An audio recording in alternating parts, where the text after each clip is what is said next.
성경 공부 방법 이제 네 번째 시간입니다.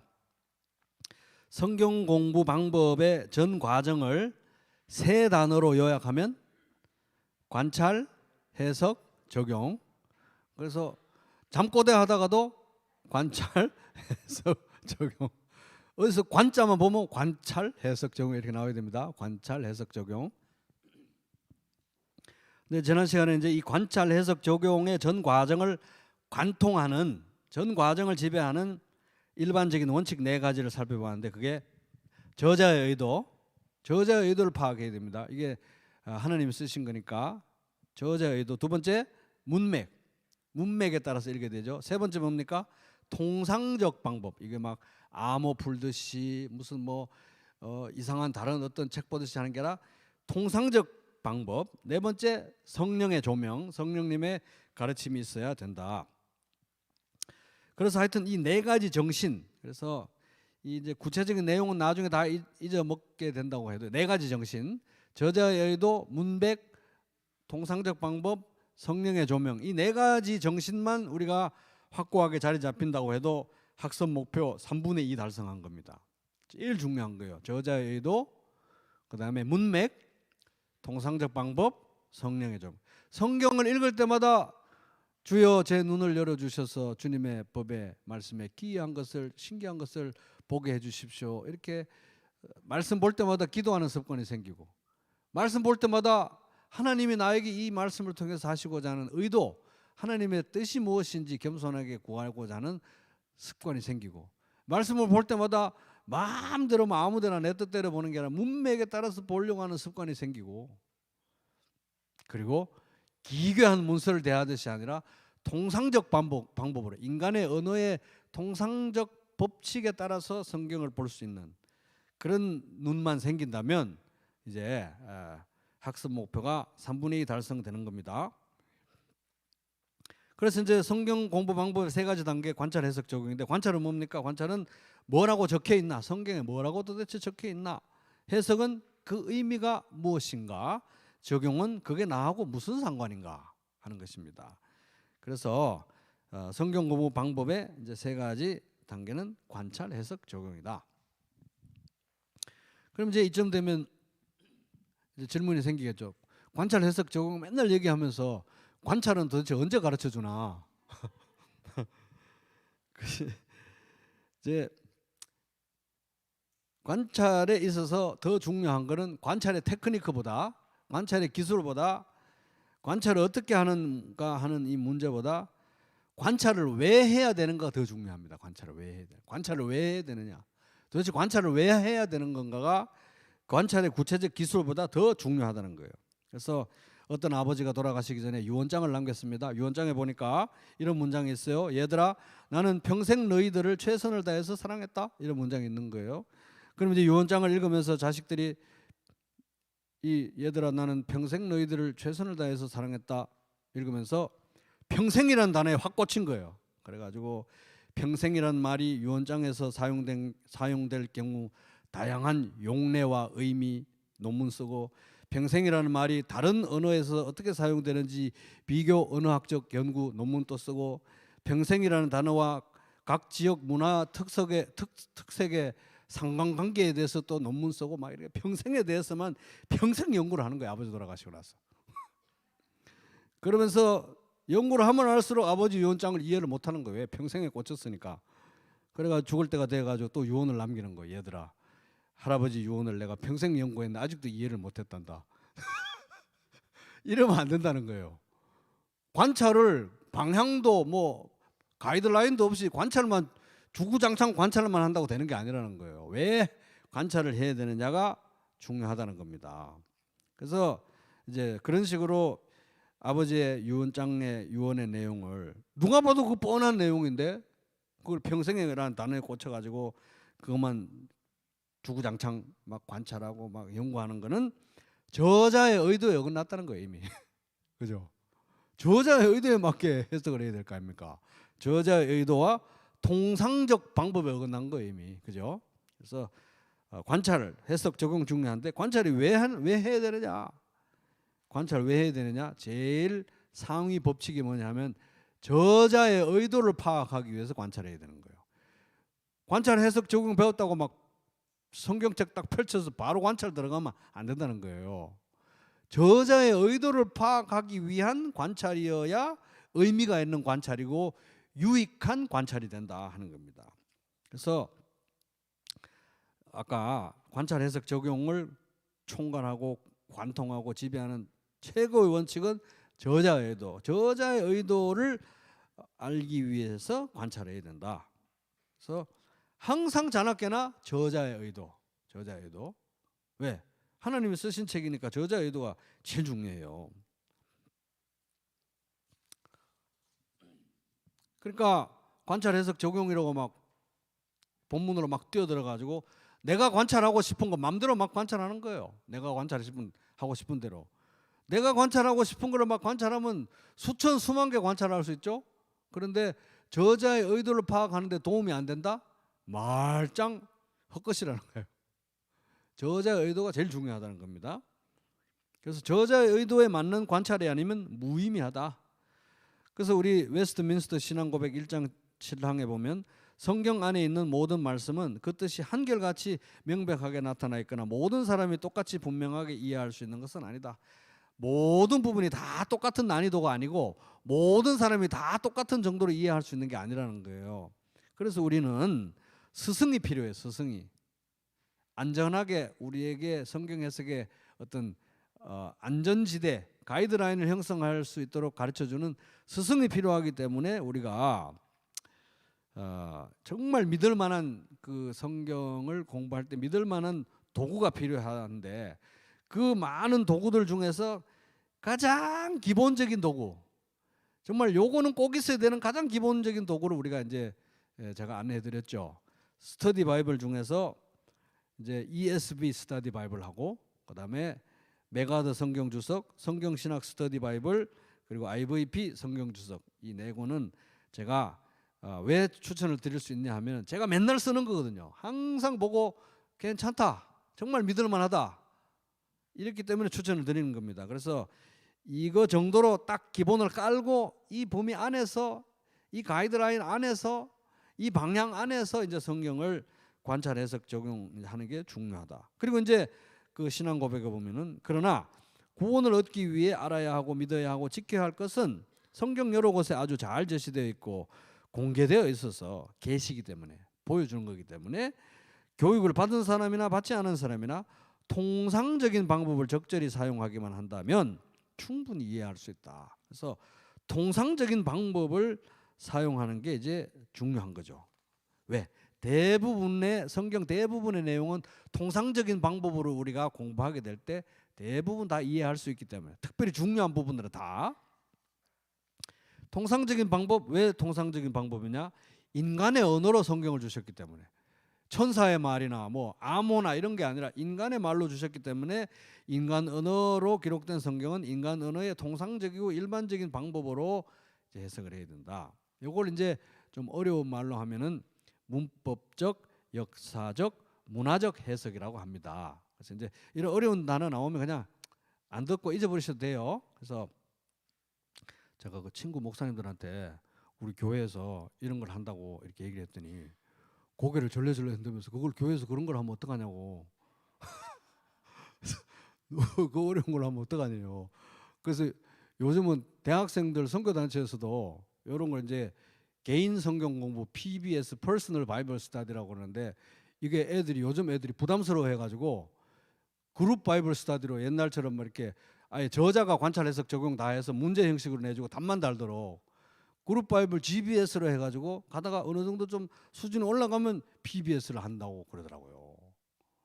그리고 이제 또 좀 큰 교회에서는 신청을 받아가지고 나는 꼭 할게요 하고 제자 훈련에 등록한 사람들만 뽑아가지고 이걸 다른 제자 훈련을 어렵게 시키면서 그 중에 과목 중에 하나가 이 성경 공부 방법인데, 이걸 하면은 그렇게 어려워한다는 거예요. 시간이 없는데 왜 이런 숙제를 내냐고. 그래도 우리 교회 식구들은 이렇게 힘들면도 불구하고 이렇게 잘하고 계시니까 정말 참 축하하고 감사할 만한 일이다. 옆 사람한테 축하하고 감사할 만한 일입니다. 이렇게 한번 정말 우리 성도님들 너무 감사하고요. 정말 잘하고 계십니다. 그리고 또 제가 또 다른 교회 분들한테 어떻게 하다가 다른 교회 다니는 분이 저한테 얘기를 하는데 자기 교회에서도 이게 제자 훈련할 때 성경 공부 방법 강의를 들었대요. 근데 자기 교회에서 강의 듣던 것보다 우리 교회 강의가 훨씬 더 쉽대요. 강의는.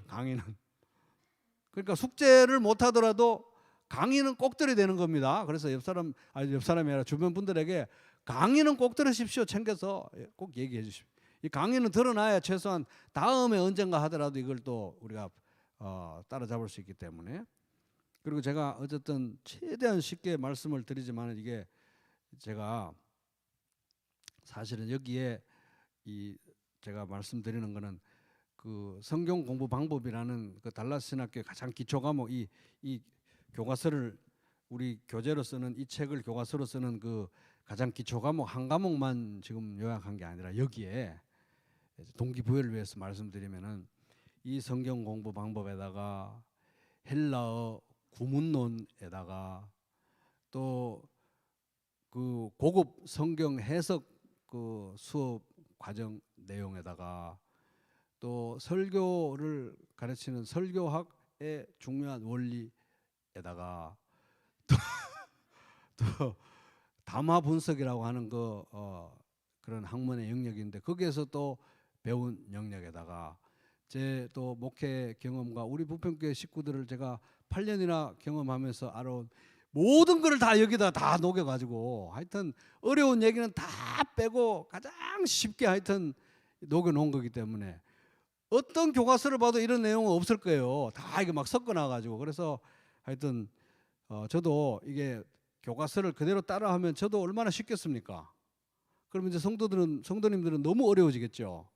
그래서 이제 하여튼 다 섞어서 하기 때문에 저도 지금 너무 고통스럽습니다. 지금 이게 없는 길을 만들어서 가는데 근데 이제 이렇게 해놓는 이유는 이렇게 우리 성도님들이 부모 세대들이 어쨌든 지금 들어놓고 저하고 같이 이렇게 하면서 과정을 만들어 놓기만 하면 저는 우리 다음 세대들에게 이 물려줄 영적 자산이 커리큘럼이 만들어지는 것이고 이것은 계속해서 우리가 반복해서 사용하면서 우리 다음 세대를 길러주는 어떤 자산을 만드는 과정이기 때문에 우리 성도님들 자긍심을 갖고 어떨 때는 뭐 저건 뭔 얘기하는 거야 이런 얘기가 혹시 나오더라도 이해를 해주시면서 함께 이 커리큘럼을 만들어 간다는 생각으로 자긍심과 또 의무감을 가지시고 계속 따라와 주시기를 바랍니다. 자, 그래서 이제 계속 하겠습니다. 그래서 이제 통상적 방법을 이제 쉽게 말하면 좀 어렵게 말하면 문법적, 역사적, 문화적 해석이라고 하는데 이제 우리가 성경 공부 방법을 배우는 것은 무슨 신박한 방법을 배우는 게 중요한 게 아니라 그동안 우리가 읽어왔던 나쁜 방법들, 옳지 않은 방법들, 비정상적인 방법들을 걸러내고 통상적인 방법을 찾아가기 위한 이제 이 과정으로 성경 공부 방법 공부가 필요하다 하는 것입니다. 자, 그래서 통상적인 방법의 글 읽기의 과정을 한번 생각을 해보자고요. 여러분 성경 아니고 다른 뭐 시집을 읽는다든지 신문 기사를 읽는다든지 뭐 계약서를 읽는다든지 아니면 뭐 매뉴얼을 읽는다든지 여러 가지 글들이 있잖아요. 그런 글을 통상적으로 여러분들이 읽을 때 일어나는 과정을 한번 살펴보자고요. 딱 어떤 글이든 우리가 대할 때 제일 첫 번째 해야 되는 게 따라 볼게요. 장르를 파악하는 거예요. 장르. 왜냐하면 이게 어렵게 또 얘기를 해서 장르 파악인데 어떤 글을 읽을 때든지 딱 먼저 들면 여러분들이 하는 일이 뭡니까? 이거 시네? 시집이네 이거? 시집이네? 아니면 이거 자동차 매뉴얼이네? 아니면 계약서네? 신문이네? 여러분 글의 형식부터 파악하고 들어가죠?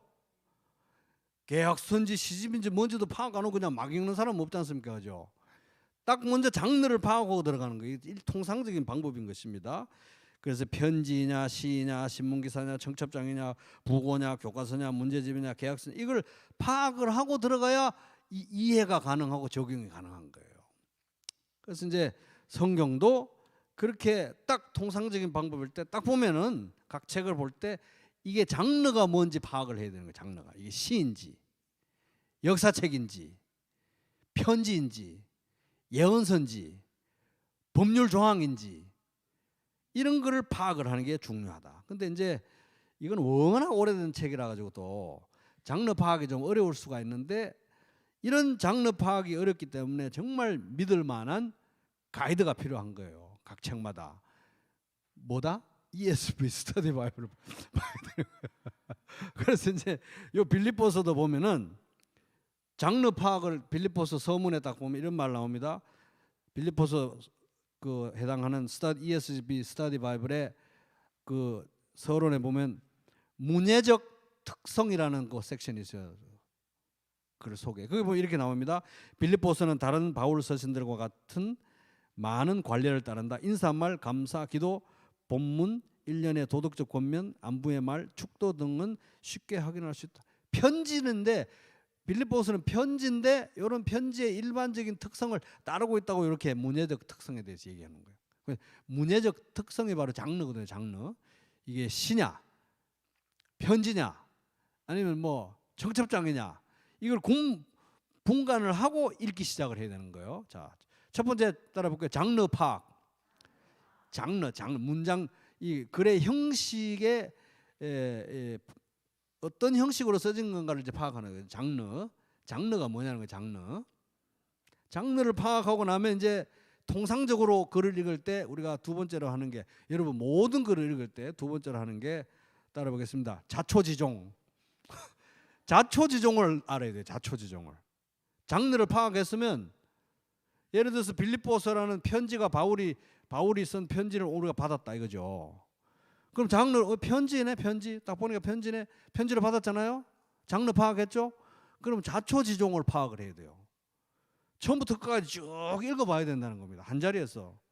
이걸 뭐 오늘 1절만 읽고 묵상하고 내일 2절만 읽고 묵상, 이게 안 된다는 거예요. 쭉 자초지종 처음부터 끝까지 파악하는 게 중요해요. 그래서 뭐가 중요하다? 통독이 그렇게 중요한 거예요. 통독. 처음에는 하여튼 성경의 때 나는 초보다 그러면 복잡하게 생각할 없이 통독이 제일 중요한 거예요. 통독. 일단 전체 내용을 알아야 되거든요. 자초지종을 알아야 되는 겁니다. 그래서 신구약 모두에 익숙해져야 되는데, 특별히 신약의 내용에 익숙해지는 게 매우 중요하다. 우리가 이제 누가 말할 때 자초지종을 얘기하는데 말 중간에서 또 끊고 또 질문하고 말 끊고 이러면 엄청 짜증 나잖아요. 쭉 들어보는 게 중요한 것입니다. 전체 그림을 그리는 게 매우 중요하다. 그 다음에 이제 이렇게 장르를 파악하고 전체 그림이 그려지면, 자초지종이 파악이 되면 세 번째 하는 게 뭡니까? 전체에 비추어서 부분을 이해하는 거예요. 전체에 비추어서 부분을 이해하는 겁니다. 그래서 이제 맥락이 파악되니까 맥락 속에서 부분을 이해해 가는 거예요. 그럼 부분을 이해해 가다 보면은 내가 처음에 생각할 땐 자초지종이 빌립보에서 전체 맥락이, 빌립보 전체 핵심 내용이 이건 줄 알았는데, 그렇게 생각하고 부분을 쭉 읽어가다 보니까 그게 아니었네. 전체 핵심 내용이 그게 아니었나 봐. 또 약간 바꾸는 거예요. 그리고 전체 핵심 내용을 바꾸고 또 이제 부분을 쭉쭉 읽어가는 거죠.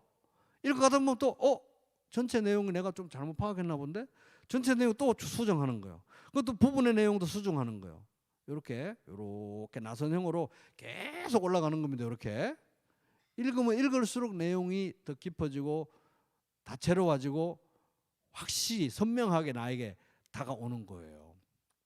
그래서 전체를 알수록 부분을 더 잘 알게 되고, 부분을 알수록 전체를 더 잘 알게 되는 겁니다. 그러니까 요거는 부분에 비춰서 부분을 바탕으로 전체를 이해하고, 전체를 바탕으로 부분을 이해하는 과정은 평생 걸리는 과정이에요. 계속 나선을 밟아가면서 계속, 그죠? 그래서 뭐 어떤 사람들은 이건 해석학적 나선 구조 뭐 이렇게 계속 확장되어 가면서 깊어지는 거예요. 그러니까 평생 이런 연구가 필요하다. 성경은 평생 보는 거지 않습니까? 그래서 성경 평생 봐도, 마르고 닳도록 봐도 내용이 마르지가 않아요. 그죠?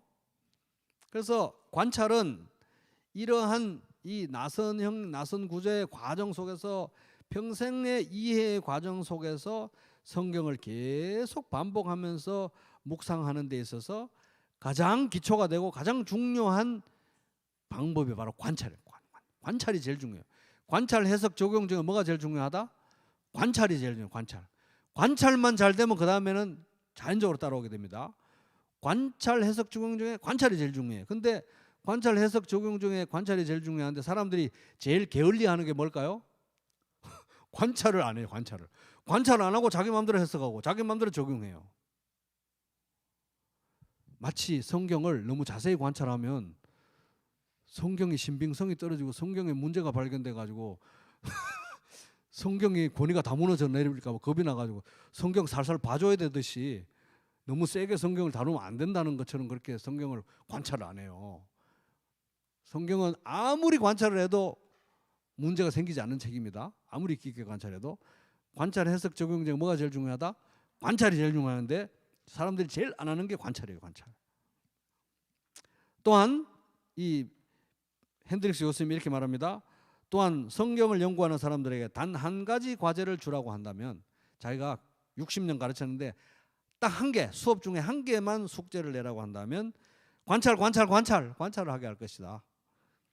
하나님의 진리는 성경 속에 있다. 그러나 많은 사람이 그 진리를 정성껏 찾지 않는다. 성경을 정성껏 관찰하지 않아요. 돈 빌려준 계약서는 얼마나 정성껏 뚫어져라 막 밑줄 그어가면서 막 뚫어져라 보는데 성경은 대충 보는 거예요. 대충. 뚫어져라 보면 마치 이게 뭐 성경이 무슨 망하게 될 것처럼 살살 봐주는 것처럼 성경을 정성껏 찾지 않고 지나쳐 버려. 이게 제일 문제라는 겁니다. 그래서 관찰의 가장 기본적인 질문인 무엇을 보는가? What do I see? 무엇을 보는가라는 질문에 답하기 위해서 최소한의 시간과 노력도 투자하지 않는다. 하여튼 성경은 자세히 안 봐요. 당연히 하나님이 무엇을 계시하는지 알 길이 없다. 성경연구 교과서 239페이지. 또 이런 얘기합니다. 관찰은 성경을 공부함에 있어서 단지 첫 단계에 해당할 뿐이지만 사실은 동시에 절대적으로 중요한 몫을 감당하고 있다. 불행하게도 대부분의 사람들은 이 관찰의 중요성을 인식하지 못한다. 우리 책 교재 239페이지. 이런 걸 성경에서 뭐라고 이제 말씀하고 있냐면, 성경이 무엇을 말하느냐? 아브라함이 하나님을 믿음에 그것이 그에게 의로 여겨진 바 되었느니라. 로마서 4장 3절 따라 보겠습니다. 성경이 무엇을 말하느냐? 여기에서의 첫 단추가 잘못 깨요. 도대체 성경이 일단 뭘 얘기하는지를 알아야 되는데 해석으로 막 가버리고 적용으로 막 가버리는 거예요. 그게 안 된다는 겁니다. 그래서 관찰이 제일 중요해요. 관찰. 성경이 다시 한번 보겠습니다. 성경이 무엇을 말하느냐? 요거 이제 세 번으로 읽으면 따라 볼게요. 성경이 무엇이라고 말합니까? 요게 제일 중요한 거예요. 성경이 뭐라고 말하는지 파악하는 게, 사실관계를 파악하는 게 제일 중요하다 하는 겁니다. 그럼 뭘 관찰할 건가? 오늘은 또 못하고 다음 시간에 계속 할 건데 뭘 관찰을 할 건가? 하여튼 관찰에 대해서 뭐 여러 가지 얘기를 하는데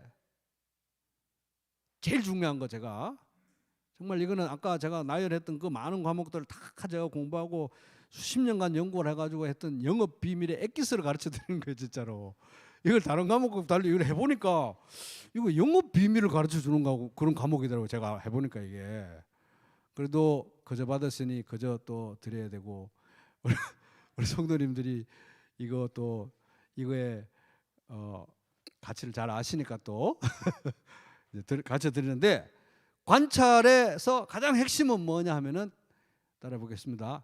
육하원칙. 육하원칙이요. 하여튼 관찰의 핵심은 육하원칙이요. 육하원칙이 뭐다? 언제, 어디서, 누가, 무엇을, 왜, 어떻게. 언제, 어디서, 누가, 무엇을, 왜, 어떻게가 육하원칙이에요. 관찰은 다 이걸 위주로 해야 되는 거예요. 관찰은.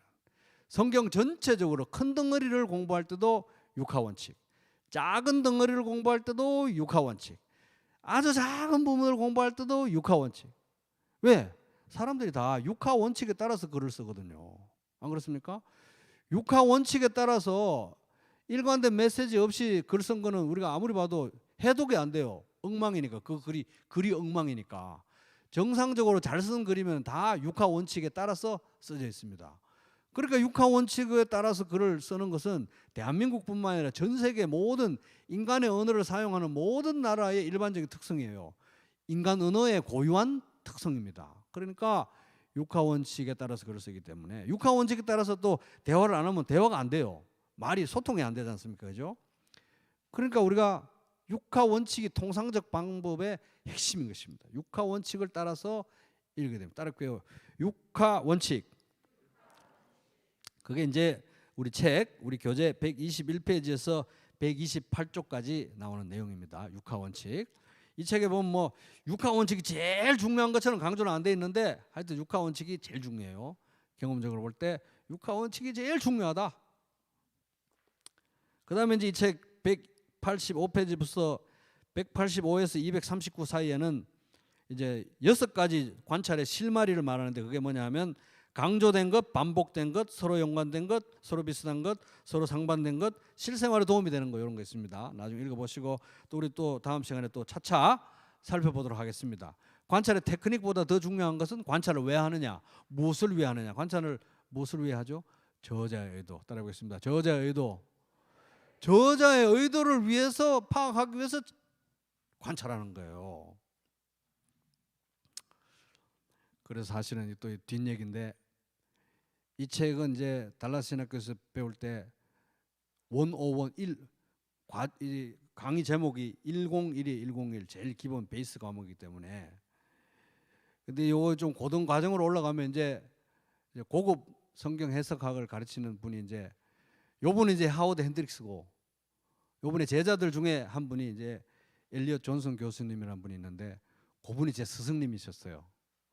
근데 그분이 이제 한 30-40년 차이, 한 20-30년 차이 나는 분인데 이분하고 요거는 사실 관찰 해석 적용으로 바로 뛰어드니까 현실에 좀 안 맞다 이게. 스승님한테 약간 반기를 들고 이분이 또 다른 성경 해석학 책을 썼는데 이 책은 너무 쉬우니까 날개 돋친들이 팔렸는데 제가 줄을 잘못 탔는지 우리 스승님이 쓴 책은 너무 어려워가 사람이 보질 않는 거예요. 사람들이.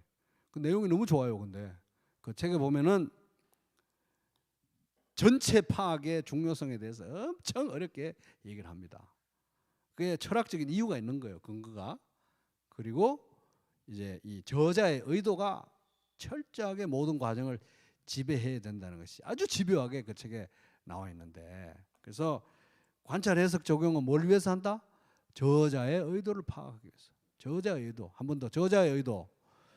하여튼 그래서 이 과정을 다 마치고 저자의 의도라는 단어 하나만 기억이 나도 제가 보기엔 한 50% 달성한 겁니다. 50%. 저자의 의도. 거기에서 다 빗나가는 거예요. 성경 해석들이 다. 저자의 의도. 자, 그렇다 이제 차차 살펴보고요. 관찰을 지배하는 모든 성경 해석을 지배하는 원칙은 저자의 의도다. 그래서 이제 그럼 관찰이란 건 뭐냐? 이런 방금까지 말씀드린 내용을 이제 비유적으로 한번 그려보겠습니다. 관찰을 왜 하느냐 뭐 이런 걸 이제 설명하는 취지에서 관찰은 마치 숲을 대하는 거하고 같아요. 숲. 내 앞에 숲이 딱 나타난 거예요. 숲이. 목적은 뭡니까? 이 숲을 지나서 집에 가는 거예요. 집에. 숲을 지나서 집에 가는 게 목표예요. 그러려면은 숲의 전체 구조를 알아야 되겠죠. 전체 구조를 알아야 집에 가는 길을 볼 거 아닙니까, 그죠? 숲이 너무 아름다우니까 딱 들어가자마자 아름다운 나무 하나 붙들고 관찰을 계속 쭉 그냥 해보세요. 그럼 집에 못 가는 거예요. 집에 가는 길을 알아야 되는 거예요. 집에 가는 길을. 그럼 숲 전체 구조를 파악을 해야 돼요. 집 전체 구조를 알아야 숲의 전체 구조를 알아야 집에 가니까. 그렇게 집에 가는 길을 알고 집에 갔다가 학교 갔다가 집에 갔다가 학교 갔다. 수없이 집에 갔다가 학교 갔다가 성경 전체를 통독하는 거예요. 신약 통독, 구약 통독, 신약 통독은 좀 더 많이 집에 갔다가 학교 갔다가 신약 통독, 구약 통독, 신약 통독은 좀 더 많이 이렇게 수없이 왔다 갔다 하다 보면은 이제 이 숲 전체 구조가 싹 익숙해지니까 여유가 생기잖아요. 그럼 학교 갔다가 집에 오는 길에 나무를 관찰할 수 있어요. 이 정도 실력도 안 되는데 막 나무 붙들고 이러다 보면 길 잃어가 집에 늦게 가면 엄마한테 맞고 막 그러는 거예요. 그래서 전체 구조가 파악된 상태에서 이제 아는 상태에서 시간 나면 숲도 거닐고 그리고 나뭇잎파리도 만져보고 와 여기 이런 나무가 있었네? 이런 나물도 있었나 봐. 이게 되는 것입니다. 그래서 이제 숲의 내용을 디테일을 관찰하다 보면 요렇게도 돌아갈 수 있네 집에. 이런 길도 나오고. 그렇게 이 전체와 부분은 항상 이렇게 상호작용을 하게 돼 있어요. 그래서 전체를 놓친 관찰은 아무 의미가 없다. 아무 의미가 없다. 그런 그림을 제가 한번 그려봤습니다. 그래서 숲 전체를 알고 길을 아는 상태에서 숲의 아름다움을 만끽하면서 그 숲을 평생 관찰하면서 음미하는 거예요. 그래서 마틴 루터는 그런 비유를 하더라고요. 마치 어떤 숲에, 성경이 숲이라면 거기에 있는 돌덩이 하나하나까지 다 뒤집어 봤대요. 자기는 그만큼 성경을 자세히 봤다는. 돌 하나까지 다 뒤집어서 그렇게 할 수 있었던 이유는 뭡니까? 전체 구조를 알고 학교 갔다 집에 오는 길을 알기 때문에 다 뒤집어 볼 수 있는 거지. 그걸 모르면 뒤집어 보다가 집을 못 가고 이제 숲에서 잘못하면 변사체로 발견되는 수가 있는 거예요. 반드시 전체 구조를 파악하는 것이 매우 중요하다 하는 것입니다. 그래서 전체를 알수록 부분을 더 많이 알게 되고 부분을 알수록 전체를 더 많이 알게 되니까 이게 이 나선이 이 해석학적 나선 구조가 평생 반복이 되면서 확장되고 깊어지는 거예요. 여러분 그렇게 평생 하시기 바랍니다. 그래서 이제 이 전체와 부분의 상관관계 속에서 전체 메시지가 어떤 흐름을 타고 이렇게 연결이 되는지, 어떤 흐름을 타고 단락과 단락이 연결이 되어 있는지 이걸 파악하는 게 중요한데, 또 다른 비유를 하자면 여러분 그 퍼즐 종이로 그 직소 퍼즐 같은 거 맞춰보셨죠? 500피스짜리 1000피스짜리 이런 거 했을 때 퍼즐 못하는 사람은 어디서부터 합니까? 가운데서부터. 퍼즐 좀 한다 하는 사람 어디서부터 해요? 가장자리를 만들어 놔야 가운데를 할 거 아닙니까? 그리고 똑같은 것끼리 분류를 해가지고 이렇게 하는 거잖아요. 그러니까 전체 그림을 그리고 나서 부분으로 들어가는 게 굉장히 중요한 거예요. 그냥 관찰 해석 적용이니까 막 관찰로 들어가면 안 되는 것입니다, 이게. 그래서 이 전체가 이 맥락을 타고 어떤 맥락을 타고 이게 부분으로 흘러가는지를 파악하기 위해서 가장 기본적이고 가장 통상적이고 모든 책을 읽을 때 초등학교 때부터 성경 해석학을 안 배워도 초등학교 때부터 무조건 모든 사람들이 다 배우고 있는 이 중요한 통상적인 기술이 뭐냐 하면은 바로 끊어읽기라는 거예요. 끊어읽기. 신학교 안 가도 모든 사람이 하는 게 끊어읽기인 거예요. 끊어읽기. 따라해보겠습니다. 끊어읽기. 이것도 제가 또 프레이징이다, 뭐 부문 분석이다, 구문분해다, 막 이런 거 얘기 안 하고 끊어읽기로 이제 바꿨습니다. 끊어읽기. 끊어읽기가 너무너무 중요합니다. 초등학교 교과서를 읽을 때도 엄마가 동화책을 읽어줄 때도 다 끊어읽기가 중요한 거예요. 그래서 아이들에게 동화책 읽어주면서 끊어읽기 안 하는 엄마는 어떤 엄마입니까? 나쁜 엄마예요. 나쁜 엄마. 제가 그 숙제 과제물 세 번째 페이지 보세요. 과제물 세 번째 페이지. 과제물 세 번째 과제물 저기 유인물 보셨어요? 지금 가져오셔도 됩니다. 세 번째 페이지 보시면은 토끼와 거북 있죠? 뭐가 안 돼 있습니까? 끊어읽기가 안 되는 게 나쁜 엄마죠. 거북이가 숲속을 엉금엉금 기어 다니고 있어 요깡충깡충 뛰어. 읽고 싶지도 않죠. 이렇게 해가지고는 토끼와 거북이 얘기도 이해가 안 된다는 거예요. 그럼 어떻게 합니까? 제가 끊어읽기 해놨죠. 거북이가 숲속을 줄 바꾸고 엉금엉금 기어가고 있었어요. 줄 바꾸고 깡충깡충 뛰어오던 토끼가 그 모습을 보며 놀렸어요. 비켜라 비켜! 깡충깡충 토끼님이 나가신다. 느림 보는 길을 비켜라. 이렇게 엄마가 읽어줘야 애가 알아먹을 거 아닙니까? 그죠?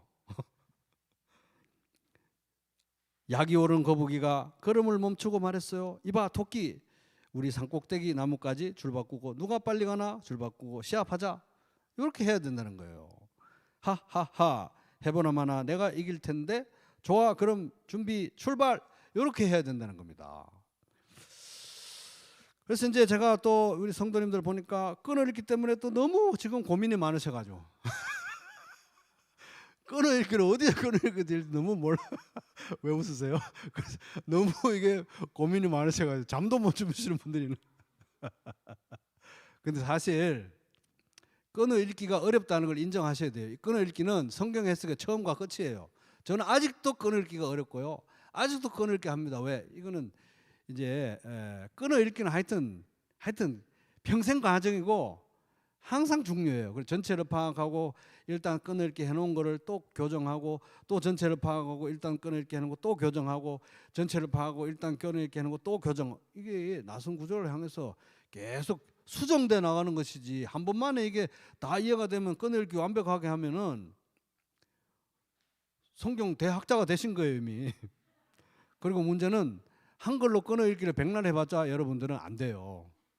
왜? 성경은 히브리어 헬라어로 써졌기 때문에. 그래서 성경을 한글로 아무리 정확하게 끊어읽기 해봤자 영어 성경 굉장히 정교한 거로 끊어읽기 한 것보다 약해요 솔직히. 영어 성경으로 아무리 끊어읽기 해봤자 히브리 헬라어로 한 것보다 약해요. 그럼 언제 히브리 헬라어를 지금 배우시겠습니까? 근데 이제 배우는 분들도 일어나기를 바랍니다. 이거 막 성경 요번에 이거 하다가 성경에 눈이 돌아버리고 성경을 너무 이렇게 성경이 이렇게 재밌는지 몰랐는데 내가 정말 다른 거 몰라도 히브리 헬라어는 내가 다 알고 배워야 되겠다. 이렇게 되는 분들이 일어나시기 바랍니다. 근데 어쨌든 간에 그게 중요한 게 아니고 제가 이런 거는 뭐 여러분들을 좌절시키려고 하는 게 아니라 한글 끊어읽기 할 때 너무 완벽주의적으로 그렇게 스트레스 받지 말라는 거예요. 그러니까 일단 끊어읽는 게 중요한 거예요. 완벽한 끊어읽기가 아니라 옆 사람은 일단 끊어읽으면 됩니다. 너무 세게 하지 마세요. 그래서 일단 꺼내는 게 중요해요. 일단 왜? 일단 꺼내는 게 중요해요. 자, 그래서 제가 이거 뭐 히브리 헬라어 영어로 하는 이거로 안 하고 어차피 우리말로 하는 걸 기준으로 하기 때문에 제가 또 막 찾아봤습니다. 찾아보니까 거기에 그 과제물 페이지에 보면은 우리말 의미 단위 끊어읽기 10개 기준 있죠?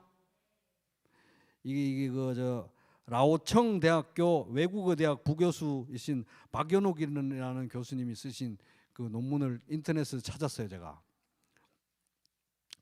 이분들도 이제 외국 중국 사람들에게 한국말 가르친다고 한국말 가르치니까 끊어읽기가 안 되면 안 되잖아요. 그래서 이제 그 사람들 가르치는 용어로 끊어읽기 법칙을 또 이렇게 했더라고요. 그래서 끊어읽기 법칙을 봅니다. 근데 여기 보면 또 여러분 이 10가지 법칙이 있는데 이 법칙 내용에는 신경 쓰지 마세요. 이건 저도 모르는 거예요, 잘. 그렇죠. 일단 이런 게 있다고 가져온 거고 우리는 이 법칙의 내용을 몰라도 딱 그 밑에 예문을 보면 감으로 아는 거예요, 감으로. 감에 의존해서 아는 게 중요합니다. 어차피 한국말로 하는 거니까요. 자, 첫 번째 보면 문장의 시작 전후로 끊는데 당연하죠. 마침표 전후로 끊어야 되잖아요. 그래서 오늘 영화를 보러 가요. 그죠? 두 번째 뭡니까? 주어 뒤에서 끊어 읽는다. 복잡하게 생각하지 마시고 감으로 봅니다. 수미는 학교에 갑니다. 나는 지금 숙제를 한다. 나는 지금 숙제를 한다. 가로 열고 나는 이제야 숙제를 한다. 이런 뜻이잖아요. 지금이 강조되어 있으니까. 그 다음에 교실이 더러우면 청소를 하세요. 시간이 빨리 지나가서 아쉽습니다. 이렇게 꺼내 있는 거예요. 주어 다음에 꺼내 읽는다 이런 원칙인데 딱 읽어보면 감으로 우리가 알 수 있는 감으로 어디서 꺼내 대충 감으로 알잖아요. 그래서 세 번째 연결 어미 뒤에서 꺼내 읽는다. 자 보세요. 늦게 일어나서 수업에 늦었어요. 밥을 먹고 산책하니까 소화가 잘 된다. 부사 어디에서 꺼내 읽는다. 문법적인 내용 너무 신경 쓰지만 감으로 파악해서 감으로 도서관에서 공부를 합니다. 아주 예쁘게 피었구나. 꽃이 예쁘게 활짝 피었습니다. 겨우 3권 남았다. 그 다음에 목적어 뒤에 타동사 바로 이어져 나올 경우 타동사 뒤에서 목적어 길 경우 제가 이거 설명이 한 서너 줄 되는 거 짧게 그냥 주워버린 거예요. 이게 중요한 게 예문을 보면서 감으로 익히는 겁니다. 상을 치우고 쓰레기를 버리세요.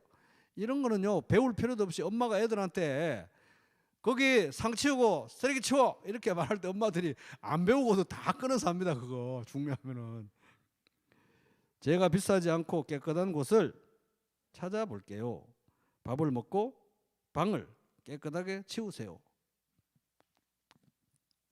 관영어 뒤에서 끊어 읽는다. 책에서 본 그 산은 정말 아름다웠다. 친구가 그린 공책의 그림. 7번 독립어와 강조 표현 뒤에 끊어 읽는다. 철수 씨 같이 나갈까요? 그리고 또는 뭐 그러나 드라마를 보면서 한국을 연습해 보세요. 8. 나열구 뒤에서 끊어 읽는다. 양말은 한 켤레 2,000원이고 당연히 끊어 읽어죠. 스타킹은 하나에 2,500원입니다. 자, 그다음에 인용 보문 앞 뒤로 끊어 읽는다. 친구가 그 영화를 너무 보고 싶다고 해서 같이 영화를 보러 갔다. 민수 씨가 감기에 걸렸다고 전해 주었습니다. 아까는 술 전혀 못 마신다고 하더니 자, 보호 뒤에 그리고 이제 각자 말 스타일에 따라서 꼭 이렇지 않을 수도 있어요, 사실. 그죠? 자, 보호 뒤에 되다 아니다가 바로 오지 않을 경우 보호 뒤에서 뭔 말인지 잘 모르겠어요. 그 사람 과장이 언제 됐냐? 이런 겁니다. 그래서 이제 또 이 건을 읽기를 하다 보면 이제 강조점 액센트가 있어요. 예를 들어서 뭐 영동 설렁탕 전문점 이렇게 있다 하면은 영동 설렁탕 전문점은 뭡니까? 영동 지방에 있는 설렁탕 전문점이라는 얘기고 영동 설렁탕 전문점이란 뭡니까? 설렁탕이 강조된 거예요. 영동 설렁탕 전문점 이런 뭐가 강조된 거예요? 전문점이라는 게 강조된 거예요. 그게 뭐가 강조되는 건지를 뭘로 파악한다? 저자의 의도와 문맥 속에서 파악하는 거예요. 그래서 이게 이제 되는 거니까 그냥 참조하시고 어차피 히브리 헬라어를 해야 되기 때문에 100% 정교하게는 못합니다. 그러면 끊어 읽기 왜 하느냐? 100% 정확하지도 않은 걸 왜 하느냐? 나의 이해를 돕기 위해서. 왜냐하면 끊어 읽기를 안 하면 여러분 자신이 이해를 못해요. 끊어 읽기를 안 하면. 그래서 나의 이해를 돕고 누군가의 이해를 돕기 위해서 성경을 읽어줄 때. 그래서 여기서 누군가는 제가 기준을 이렇게 정했습니다. 초등학교 3학년짜리. 내가 초등학교 3학년짜리한테 성경을 읽어준다고 할 때 여러분 무슨 연부를 하듯이 읽으면 안 된다는 거예요. 하늘 전 따지 막 천자문 외우듯이 그렇게 읽어보세요. 성경을. 애들이 알아듣나.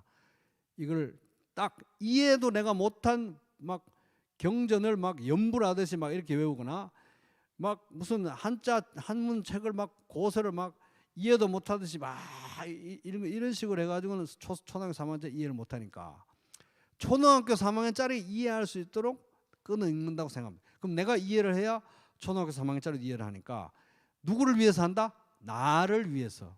그래서 끊어 읽을 때 사실은 최소한의 의미가 통하는 그만큼만 끊어 읽는 거예요. 최소한 의미가 통하는 부분은 자르지 않는 게 원칙인데 선생님이 검사를 하기를 합니까? 점수를 매기기를 합니까?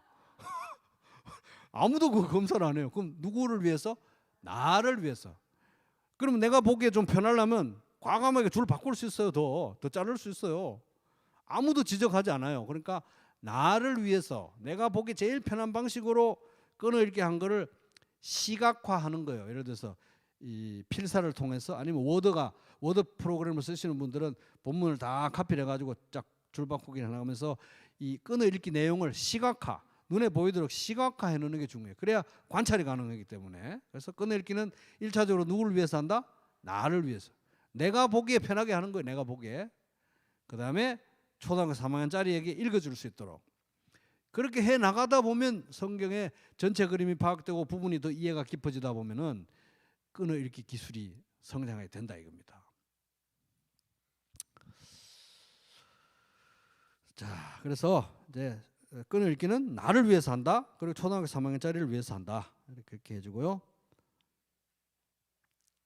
그리고 끊어 읽기 이렇게 만약에 그저 필사나 워드 프로그램으로 이렇게 해놓은 거 이거 엉망이다 싶으면 실망하지 마시고 한 번 읽고 해놓고 또 두 번 읽고 새로 해보고 언제든지 고치면 돼요. 언제든지 고치면 되는 겁니다.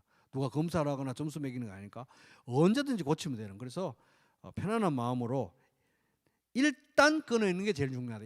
일단 끊어 읽는 게 제일 중요하다 하는 겁니다. 그 다음에 이 과제를 한번 보겠습니다. 과제 설명을 마칩니다.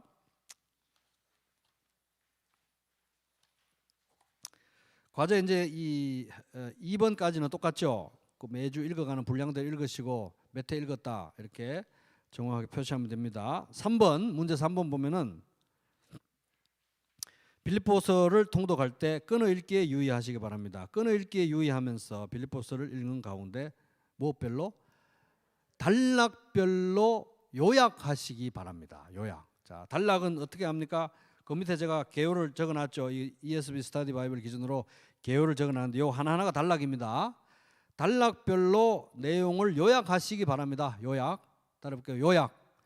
여러분 옛날에 삼공부 첫 번째 과정 그 뭡니까? 생명의 삶 할 때 요약 많이 해보셨죠? 요약하는 겁니다. 시간이 없으면 밑에 개요에서 가장 큰 단위의 단락만 요약하십시오. 가장 큰 단위의 단락은 뭡니까? 로마 숫자 1, 2, 3, 4, 5 큰 덩어리 5개로 나눠서 요약을 하시고, 나는 말씀에 사로잡힌 사람이기 때문에 좀 더 하고 싶다 이러는 사람은 그 하부 단락 있죠? 좀 더 쪼개진 단락별로 요약하시기 바랍니다. 근데 요약하는데 뭐 또 한 절, 두 절짜리 요약하기 너무 어렵다 그러면 단락이 너무 짧으면 제목만 써도 돼요. 제목만. 그러나 문장이 최소한 두세 문장 넘어가면은 요약을 합니다. 요약. 그럼 요약이 뭐냐? 그 요약이란 제가 적어놨죠. 요약이란 초등학교 3학년 어린이에게, 그 문제서 3번 제일 마지막 줄에 있습니다. 여기서 요약이란 초등학교 3학년 어린이에게 이 단락의 내용은 이러이러한 거야 라고 얘기할 수 있는 간략한 요점을 말합니다. 아시겠죠? 초등학교 3학년짜리한테 여기 내용은 이건 거야 이렇게 설명할 정도로 요약을 하면 됩니다. 요약. 그러면 여기 있는 빌립보서 개요, 여기 제가 스터디 바이블에서 그대로 써드린 제목만 그냥 적으면 안 됩니까? 제목만 적으면 안 됩니다. 제목만 적을 경우에 이것도 엄청나게 복잡한 내용이 뒤에 있습니다만은 어쨌든 간에 제목만 적을 경우에는 그 요약 내용의 그 핵심을 제목만 적을 경우에는 절반밖에 못 적어요. 절반. 항상 그래요. 왜냐하면은 그 내용의 개요라든지 그걸 이제 메시지라고 하는데 그 한 단락의 메시지 또는 개요는 항상 두 부분으로 이루어집니다. 이 단락은 배추김치 담그는 법에 대한 거야. 배추김치 담그는 법에 대한 거야. 이 주제죠. 그럼 이 단락은 배추김치 담그는 법에 대해서 무엇을 이야기하고 있어? 이 두 가지가 있어요. 항상 배추김치 담그는 법에 대해서 혁신적인 방법을 써가지고 손도 안 대고 담그는 방법을 여기 썼다. 이게 예를 들어서. 그래서 주제가 있으면 봤을 때 주제에 대한 설명이 있게 말해요. 주부 술부가 있는 게 요약이기 때문에 그래서 복잡한 얘기 이제 잊어버리시고 어쨌든 제목만 쓰면 절반만 적는 거니까 제목만 쓰지 말라는 겁니다. 문장으로 내용을 요약을 하시라는 거예요. 초등학교 3학년짜리가 알아들을 수 있는 내용으로 이 단락의 내용은 이런 거야라고 요약 이제 해보시라는 겁니다. 그렇게 요약을 해보고 시간이 아까 있는 분들은 이제 작은 단락별로 요약을 하고 작은 단락을 이제 덩어리 지우면 큰 단락이 되죠. 예를 들어서 빌립보서 개요에 보면 이 자신의 투옥에 대한 바울의 생각 이래놓고 그 밑에 A, B, C가 있잖아요. A 요약하고 B 요약하고 C 요약하잖아요. A 요약하고 B 요약하고 C 요약하면 그 2번이 한 덩어리가 되잖아요. 그 한 덩어리에 대한 요약을 또 하시라는 거예요.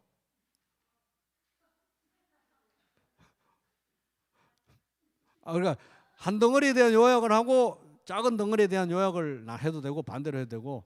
근데 이제 여기 보면 시간이 없으시면 큰 단락만 하면 되고 시간이 있으시면 세부적인 단락으로 한다 그랬잖아요. 점수는 똑같습니다.